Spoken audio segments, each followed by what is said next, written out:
The world didn't give Juliana Desmond anything. She carved her name into it, with bare hands, fierce heart, and red lipstick. Born in Rotterdam to Caribbean immigrant parents, Juliana learned early that she would always be too much for some and never enough for others. Her skin was too dark, her accent too sharp, her dreams too big, but none of it scared her. Not really. Her mother, Lorraine, ran a small beauty shop tucked between a fish market and a bakery. Her father, Desmond, worked nights at the port and came home smelling like salt water and resilience. They didn't have much, but they had love and mirrors. So many mirrors. Juliana grew up surrounded by them, watching women transform, watching her mother dab lipstick on tired mouths and say, "You look like you can conquer the world now, sugar." And somewhere between stocking shelves and sweeping hair off cracked tile floors, Juliana realized beauty wasn't just about looking good. It was about becoming untouchable. At 13, she started selling handmade lip gloss in school, coconut oil, pigment, and a bit of stolen shimmer. At 16, she was reselling thrifted jackets online. At 18, she launched a blog. By 20, she had her own online boutique. By 24, she was on Forbes' Under 30 to Watch. By 28, she owned a multi-million-dollar empire. Beaufident. The name was her mother's idea. Be you, be confident. Don't let nobody dim your shine. That's what Lorraine whispered the day Juliana walked into her first investor meeting, shaking but unbreakable. Beaufident wasn't just skincare. It wasn't just luxury makeup. It was war paint for women who had something to prove. Her brand didn't beg for validation. It commanded it. She built it for the girls like her, bold, black-skinned, and brilliant. The ones who'd been told they were too much their whole lives. Too loud, too dark, too ambitious. Beaufident told them they were perfect. She refused to whitewash her packaging, refused to flatten her accent, refused to change her name. And still, the world watched and bought and followed. From the red carpet to boardrooms, from black girl power to billionaire grit, Juliana Desmond became the storm the industry never saw coming. But for all her success, all the champagne and power suits and penthouse views, there was one thing she never had time for: love. "You don't have time to fall in love, baby," her mother warned gently once, over video call. "Not when you're building a kingdom." And she believed it. Until Seoul, until him. Some empires are built on blood. Juliana Desmond's was built on shade ranges. When she launched Beaufident, people laughed. Too niche, they said. Too loud. Too black. But she didn't blink. She knew what the industry lacked, and she knew how to make it beg. It started with one jar of cream, a rich, velvety moisturizer created in a tiny lab space above a Dominican hair salon in Amsterdam. It was designed specifically for melanated skin, not as an afterthought, not as a diversity checkbox, but as the blueprint. It sold out in 3 days. And Juliana, she didn't rest. She launched a second product, then a third, then a full line. Beaufident was born from fire. From women who grew up mixing foundations on the back of their hands just to match their skin. From girls who were told their curls were unprofessional. From the countless times the industry used their faces for clout, but never made space for their needs. Juliana changed that. Her branding was bold, glossy black packaging, gold detailing, names like Power, Unbothered, Iconic, and Bossed Up. Every product came with a message. You don't need permission to take up space. She didn't ask for mainstream approval. She became the mainstream. And then she scaled. Beauty was just the beginning. She launched fashion with structured silhouettes and luxurious textures made for real curves. Then skincare, with ingredients sourced ethically from the Caribbean and West Africa, then fragrance, turning her childhood memories into scent, ocean air, mango oil, sun-kissed gold, then events, beaufident retreats, red carpet galas, luxury masterclasses on empowerment. She wasn't just selling beauty, she was selling freedom in a bottle, a palette, a power suit. As CEO, Juliana was both revered and feared.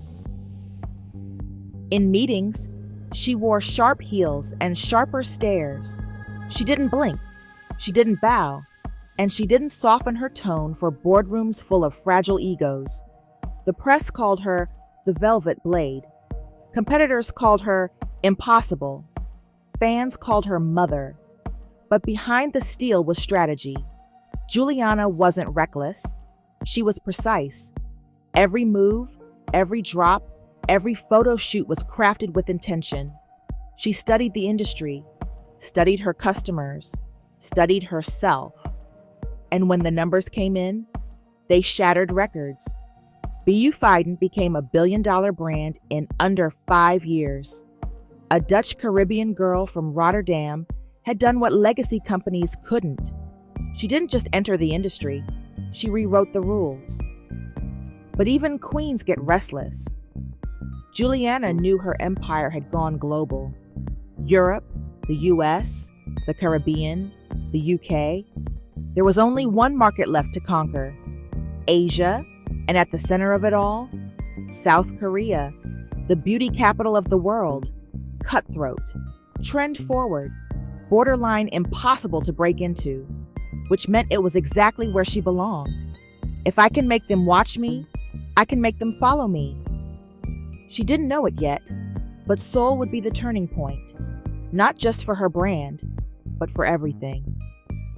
There was a time Juliana Desmond would have never imagined stepping off a private jet onto the tarmac of Incheon International Airport, heels sharp as her ambition, the Seoul skyline glittering just beyond the horizon. But that girl, the one who second-guessed herself, who feared she was too different too, was long gone. Now, she was here to conquer. Why South Korea?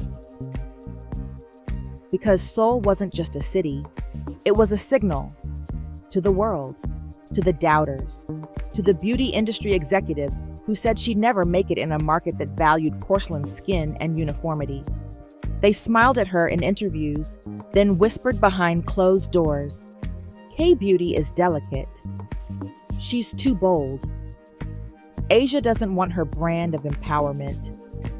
They won't buy into someone like her." She remembered every word, but then the opportunity came. Hwa Group, a billion-dollar Korean conglomerate with legacy roots in fashion, media, and cosmetics, was expanding their international portfolio. They were seeking one global partner, just one. And Juliana, she didn't pitch, she promised. "Give me Seoul," she said to her team, standing at the head of the strategy table in her Amsterdam HQ, hands planted firmly on glossy marble, "and I'll give you the rest of Asia." Hwa Group is huge, her COO, Murray, warned. "Old money, old rules. You're not their usual type." Juliana didn't flinch. "Exactly why they need me." The deal wasn't about money. It was about power, visibility, legacy, and most of all, proving them all wrong. Juliana stepped into the Seoul winter like she belonged there. Wool coat tailored to perfection, statement sunglasses hiding her exhaustion, a red lip that didn't dare fade, even after 14 hours in the sky. The city felt like electricity. Clean lines, fast cars, neon lights, and rigid expectations. She'd studied it all: the beauty standards, the skincare rituals, the business etiquette. She'd prepared herself for the microaggressions, the double takes, the endless polite resistance masked as formality. But what she hadn't prepared for was how right it felt. "This city moves like me," she murmured, watching the skyline blur past her in the backseat of a black car. Her assistant, Soraya, blinked. What do you mean? Fast, beautiful, but dangerous if you don't keep up. She has no time for distractions. The hotel suite was sleek, minimalist, designed for men who closed multi-million-dollar deals in tailored suits. Juliana made it hers in minutes. Perfume, laptop, a vision board laid out across the glass coffee table, red folders marked with gold foil, presentation rehearsals, hair appointments, Mandarin-infused sparkling water, the scent of ambition. You're booked solid for the next 2 weeks, Soraya told her. No downtime. You sure you want to push this hard? Juliana glanced up from her laptop, one brow lifted. We didn't fly 10,000 kilometers for naps. And yet, beneath all that focus, she felt it. Something shifting in the air. Something unknown tugging at her. Call it instinct, or the beginning of fate. She didn't know it yet, but in less than 48 hours, she'd meet a man who would unravel everything. Her walls, her rules, her reasons. But for now, all she saw was the deal. All she cared about was winning. And Seoul? It had no idea what was coming. The sky over Seoul was painted in gold and ink, dusk rolling in like silk, brushing across mirrored glass towers and penthouse terraces. The rooftop of the Hua Group Sky Pavilion was wrapped in silence and candlelight. Exclusive, private, the kind of place where billionaires struck silent deals over champagne and city views. Juliana Desmond stood with her back to the skyline, eyes scanning the curated guest list. Every suit in the room looked identical. Every smile rehearsed. She sipped her sparkling water slowly, her presence both magnetic and untouchable. She wasn't here to socialize. She was here to close. Ms. Desmond, someone purred beside her. You've made quite the entrance. She didn't look at them right away. I usually do. I'm sure you've heard this 100 times today, but your reputation precedes you. It usually does. Then she turned and froze. Not because she recognized him, but because she didn't. And somehow, that made it worse. He wasn't in a suit. Not exactly. His shirt was unbuttoned one notch too far. His jacket was slung carelessly over one shoulder. His hair looked like it had been perfect once, but had long since stopped caring. His smile, all chaos and secrets. Minjai, he said, holding out a hand. Just Minjai. She arched a brow, not taking it. Is that your whole resume? Tonight it is. And tomorrow? Depends on how you look at me. Something about him unnerved her. He didn't act like the rest of the men here. Didn't bow, didn't gawk. He looked at her like she was already a puzzle halfway solved. She hated that. You don't belong here, she said, voice cool and calm. He leaned in, lowering his tone. Neither do you, but we're both pretending so well. Her fingers tightened slightly around her glass.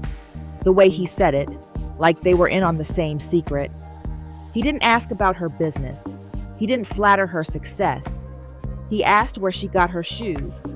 He asked if the skyline felt lonelier from the top. He asked what her favorite sin was. And before she could stop herself, she answered. Ambition, she murmured.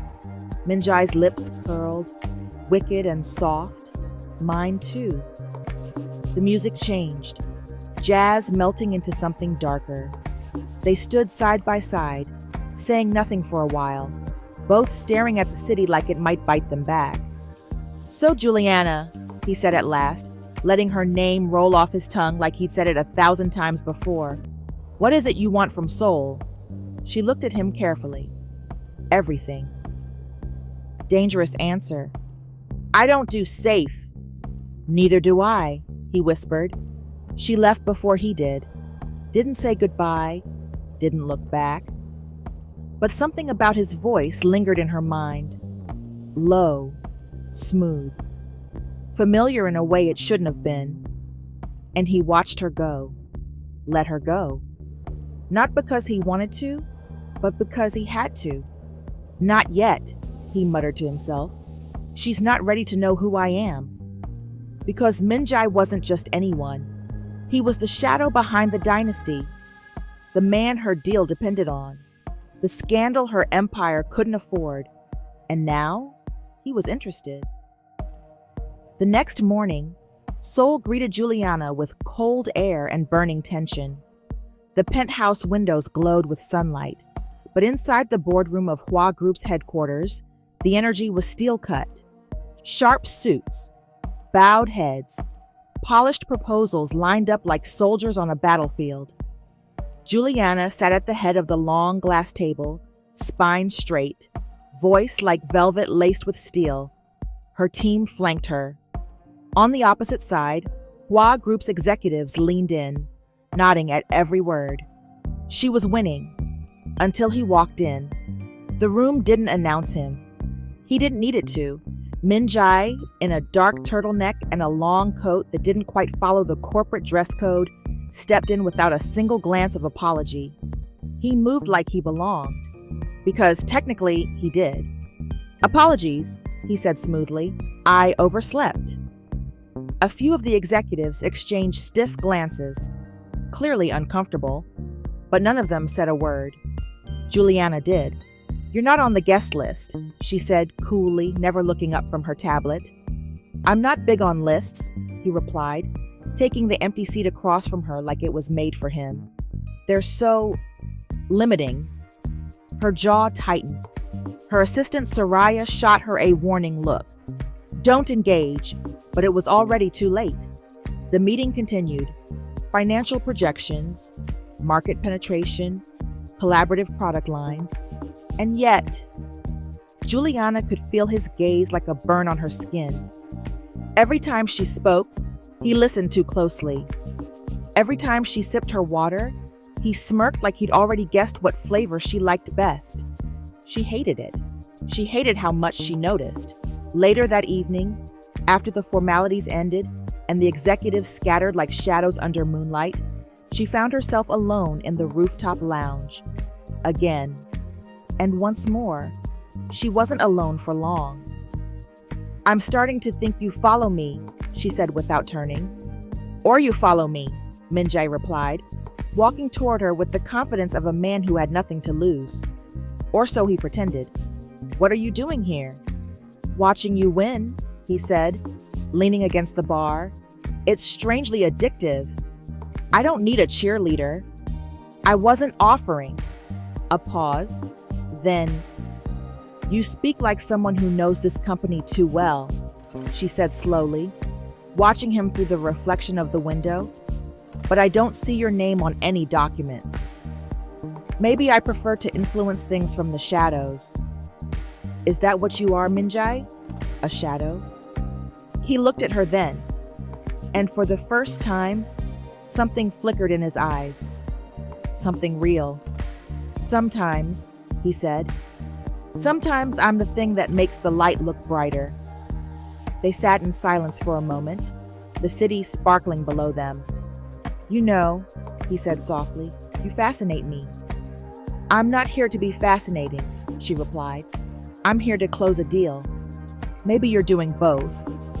She turned to look at him, really look at him, and for a second, she saw it. The cracks beneath the confidence, the way he carried weight in his shoulders he didn't talk about, the way he hid behind jokes and danger. Who are you really? She asked. Min-jae held her gaze, then smiled, but it didn't reach his eyes. Just Min-jae. That lie's getting old, she whispered. He didn't answer. Instead, he reached for her wrist, lightly, gently, and traced the edge of her bracelet with one finger. It was such a small touch, but it felt dangerous. You're not the only one with something to prove, Juliana. I don't have anything to prove. Liar. And before she could respond, he was gone. Just like that. like smoke slipping through cracks in a room that was suddenly too warm. That night, she couldn't sleep. She stared at her ceiling, phone on silent, wondering why the hell a man with no credentials and too many secrets felt like the only thing real in this entire city. She didn't know what he was hiding, but she'd find out, even if it wrecked her. Juliana Thompson trusted her instincts. They didn't whisper, they roared. It was how she'd built her empire, how she'd avoided bad deals, broken contracts, and charming men with empty promises. And now, her instincts were screaming. It started small, the way one of the Hua Group board members flinched. Actually flinched when she casually mentioned Minjai in passing. The way another went completely still, like he'd heard a ghost. The way Minjai kept showing up in places he had no reason to be. Always too casual, always too timely. She asked her assistant Soraya to do a soft search. Just background, anything public, she said, sipping coffee in their hotel suite while the sun bled through gauzy curtains. He says his name is Minjai, no last name. Soraya raised a brow. And he doesn't show up on LinkedIn? He doesn't show up anywhere. That's either really sexy or really suspicious. Unfortunately, Juliana muttered, I think it's both. That afternoon, at a lunch with secondary executives from Hua Group, another thread began to unravel. Juliana made a harmless comment about legacy. Hua Group's brand is so interwoven with family tradition, she said, knife gliding over her steak. Your heirs must feel the pressure. An older woman across the table choked softly on her wine. The room went silent for 2 beats too long. Forgive me, the woman said, eyes darting to the corner. Just a tickle in my throat. Juliana smiled politely, but her mind was already racing. That night, she pulled out her laptop. She didn't go to sleep. She didn't go out. She hunted. First came the articles, buried beneath layers of sanitized press, headlines in Korean, translated awkwardly through apps. Hua Group's estranged son, a legacy in question. From political prodigy to vanishing act, who is the forgotten heir? Min Hua Minjai, disappeared or disowned. She froze. Minjai, Minister Hua. Minjai, you son of a... She whispered, clicking faster now. Images, old ones. Him, younger, polished, cold-eyed in a Navy school uniform at some prestigious debate competition. Another with his father, Min Sang-woo, chairman of Hua Group, stern-faced, silent. And then, nothing. A clean break. No explanation, no interviews, no scandal. Just vanished. Her stomach twisted. He's not just some investor, she muttered, pacing the hotel suite. He's them. Soraya walked in an hour later, holding takeout, completely unprepared for the firestorm. Are you okay? He lied to me, Juliana said flatly, shutting her laptop. The man I've been flirting with in between million-dollar meetings, he's the estranged heir to the very company I'm negotiating with. Wait, what? Minhua? Minjai. He dropped the surname. Convenient, isn't it?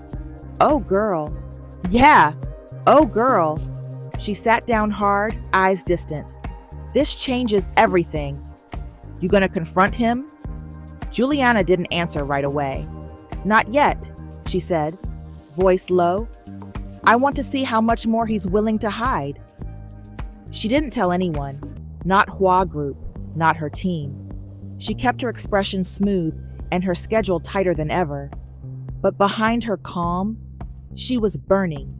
And every time Minjai looked at her with that effortless charm, that devil-may-care smile, she looked back like she didn't know. But inside, she was already planning the moment she'd tear his secrets wide open. The boardroom buzzed with low murmurs and gentle clinks of coffee cups. A high-stakes brunch meeting. Hua Group's final internal review before signing day. Juliana stood tall at the head of the table, polished to perfection in tailored cream and gold, her presentation flawless. Her words flowed like silk, numbers sharp as knives, her confidence lethal.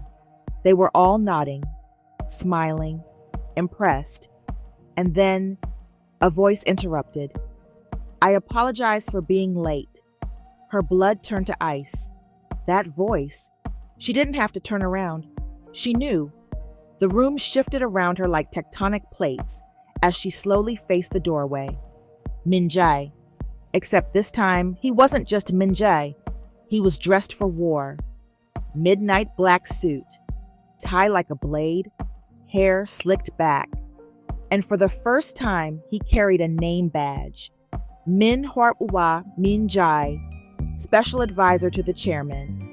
"You've got to be kidding me," she whispered, so low only Soraya could hear. "I wish," Soraya muttered. Min Jae walked with the calm grace of someone used to owning a room. His charm was nowhere in sight. This wasn't the flirt from rooftop lounges. This was the air. The secret she'd just confirmed 24 hours ago, now standing in front of her like a thunderstorm. "Ms. Desmond," he said smoothly, "pleasure to see you again. Officially." The smile he gave her was polite, corporate, and absolutely empty. She didn't smile back. After the meeting, the executives clapped her on the back, shook her hand, poured her tea, but her eyes never left him. And his stayed on her just long enough to make her want to scream. She didn't wait. She cornered him in the hallway outside the elevator the moment the others dispersed. "Min Jae," she said sharply. He turned, smiled. "Yes, Miss Desmond." "Don't you dare." "Dare what?" "Don't pretend this is normal." He sighed softly, then tilted his head. "You found out." "You let me find out," she hissed. "You knew. You knew exactly who I was, what I was here for, and you played me." "I never lied."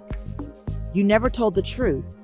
You let me fall into this deal with your damn family without once saying, 'Oh, by the way, I'm their hidden heir.' That's deceit, Min Jae."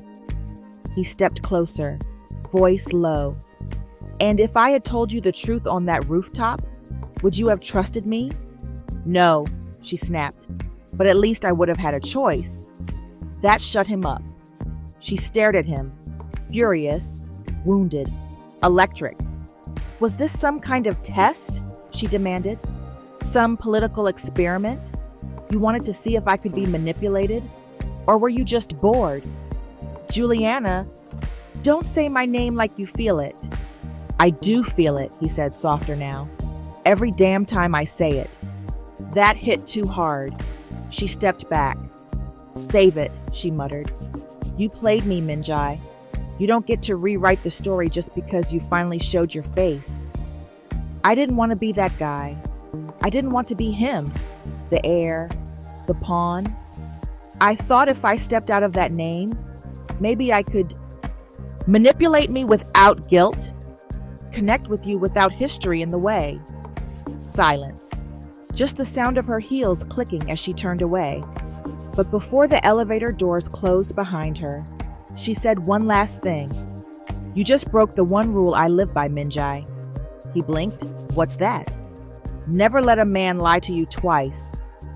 And just like that, she was gone, leaving him in the hallway, surrounded by everything he once thought he could control, but realizing, for the first time, that he'd lost the one thing he actually wanted. The next morning, Seoul felt colder. Gray clouds pressed low over the city, and the rain came not in soft drizzle, but in bitter sheets, washing everything clean, except for what clung to Juliana Desmond like smoke. She stood in front of the full-length window in her hotel suite, arms crossed, her phone silent, her inbox full. Every email from Hua Group, unread. Every message from Min Jae, deleted. Every part of her that had begun to soften, locked down, reinforced, reinvented. The deal was off. Juliana didn't need a press release. She simply walked away. She canceled her meetings, pulled her team, withdrew her proposal, refused to speak to anyone from the board. It sent shockwaves through the Seoul business world. Reporters whispered, executives scrambled. What had gone wrong? And more importantly, who had caused it? The rumors spread like wildfire. Powerhouse CEO abruptly ends billion-dollar talks with Hua Group. Hua heir caught in secret scandal. Mystery woman at center of negotiation fallout. Is love the real reason for Beufident's sudden withdrawal? In the penthouse suite, Soraya hovered near the edge of the bed, watching her boss move like a storm, barely holding itself together. You sure about this? Soraya asked gently. Juliana didn't turn around. Dead sure. You know he's been trying to reach you nonstop. He had his chance. He blew it. Jules. No. Her voice cracked, just a little. She hated that. She hadn't cried. Not really. But sometimes, when she closed her eyes, she remembered the way he said her name that night on the rooftop. The way he touched her bracelet like it meant something. The way he looked at her like he saw everything she was and wanted all of it. You fascinate me, he'd said. And worse, she'd believed him. The flashbacks came in waves. Him whispering, I don't do safe beneath the city lights. His hand brushing hers across a cocktail napkin. The way he once said, you're not the only one with something to prove, Juliana.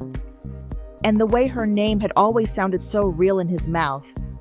Now, all of it felt like a performance. Like he'd studied her, mapped her moves, played her like a piano, and she had let him. Meanwhile, across Seoul, Minjae stood in his family's private conference room, the air tense with disappointment. You made this mess, his father snapped. You let your little emotional experiment cost us a global partnership. She's not a damn experiment, Minjae bit back. She's gone, his sister added coldly, and she took the entire deal with her. Good. He stormed out before he could say something worse. He tried everything. Texts, calls, emails, a handwritten note left at her hotel concierge desk. Please talk to me. Just once. She didn't answer. Not once. 3 days later, she was set to fly out the next morning. Minjae stood outside her hotel that night, soaked to the bone in the rain, because he had nothing left to lose. When the lobby doors opened and he saw her, hair pulled back, coat sharp, eyes flat, he stepped in front of her. Don't, she said coldly before he could speak. Juliana, you lost the right to say my name the second you used me. I didn't use you. You watched me pitch your family for weeks, knowing the truth. You smiled. You made me feel like... Her voice broke. She hated him for hearing it. Like what? He asked softly. Like I could trust you, she whispered. Like you were real.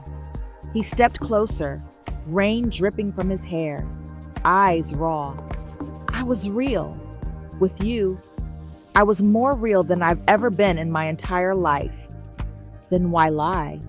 Because I didn't want you to see me like them. I didn't want to be the enemy. You became one anyway. Silence, so loud it hurt. I love you, he said quietly, and I know you hate me right now, but that doesn't make it any less true. She inhaled sharply, pain flashing across her face, and then she shook her head. If you loved me, you would have told me the truth. She walked past him. He didn't stop her this time, because when love is built on silence, it collapses with sound.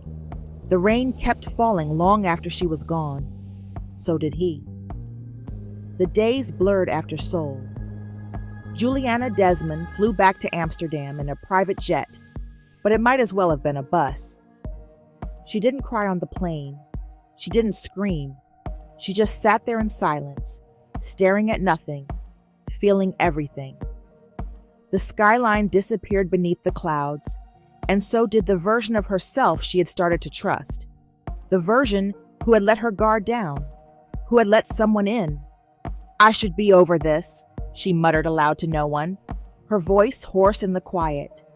But she wasn't, and she hated it.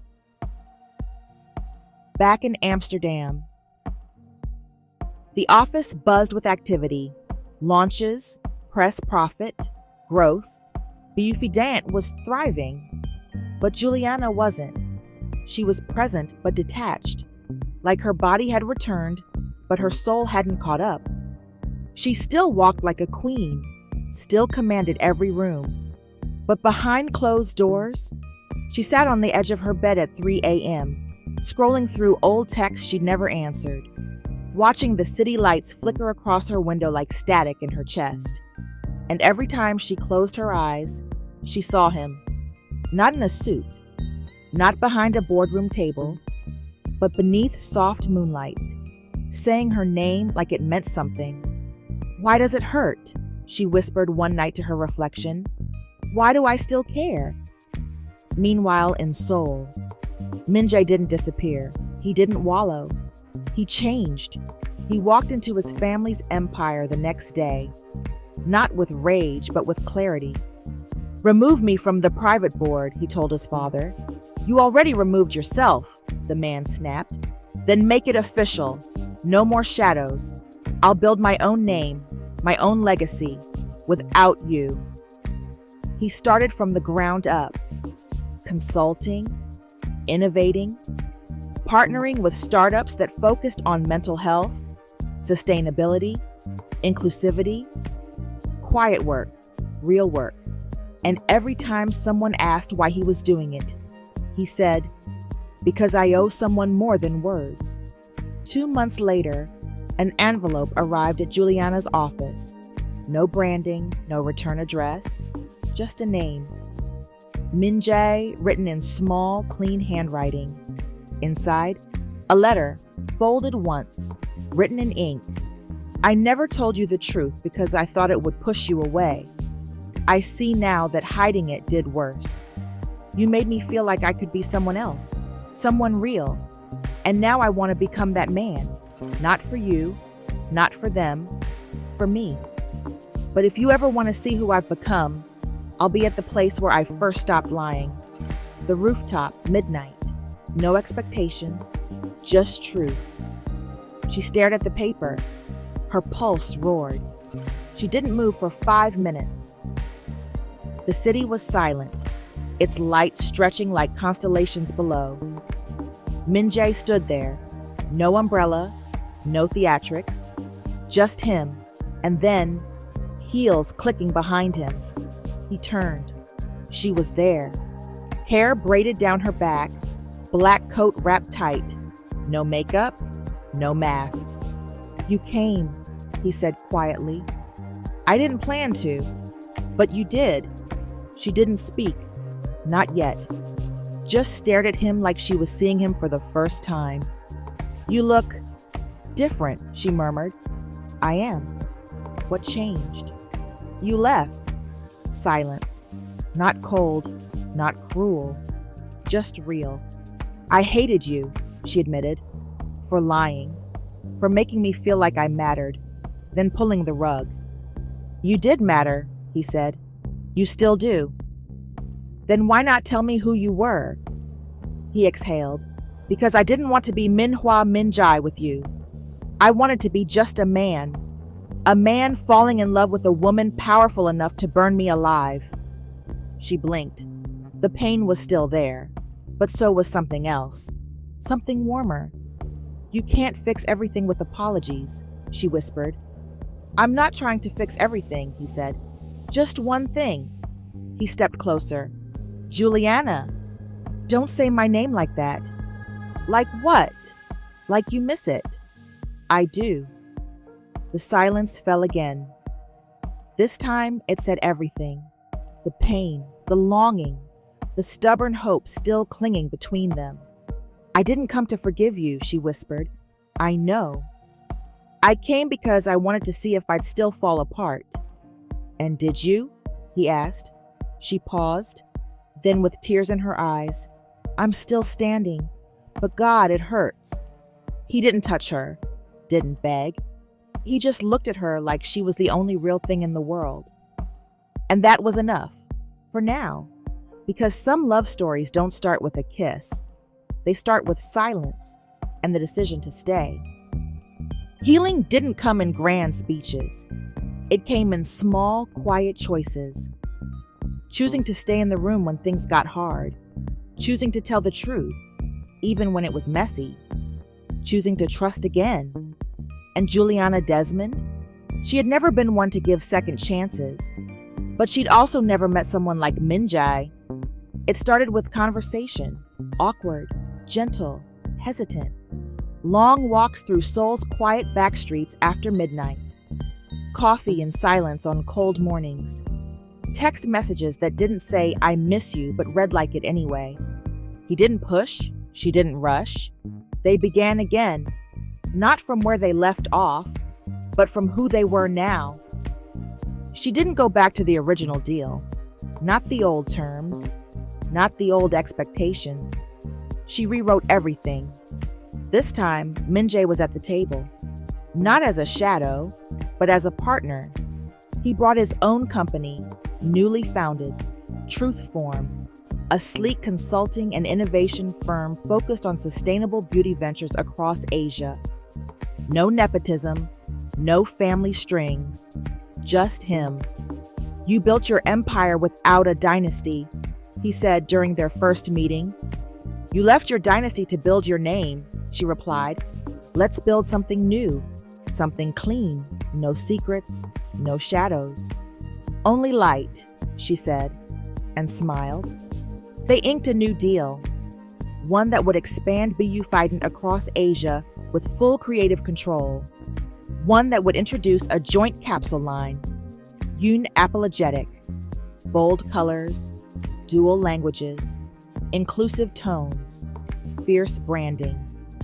2 names on the press release, Juliana Desmond and Minjae Hua. The first time she let him touch her again, it wasn't planned.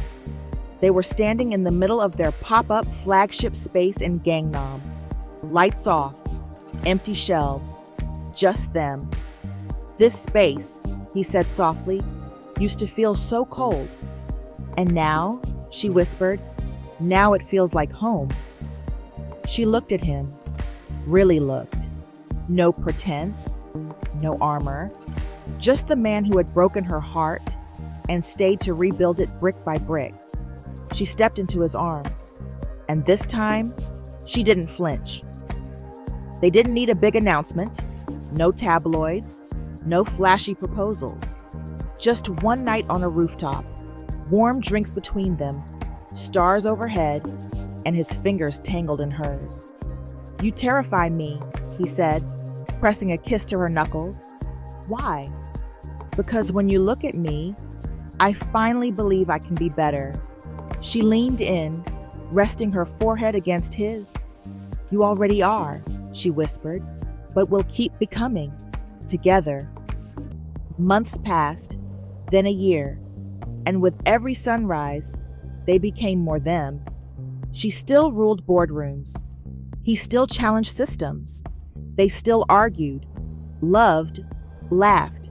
But now, they did it together. Their names were no longer just brands. They were a promise. That love could be strong and complicated and healing and wild and still survive.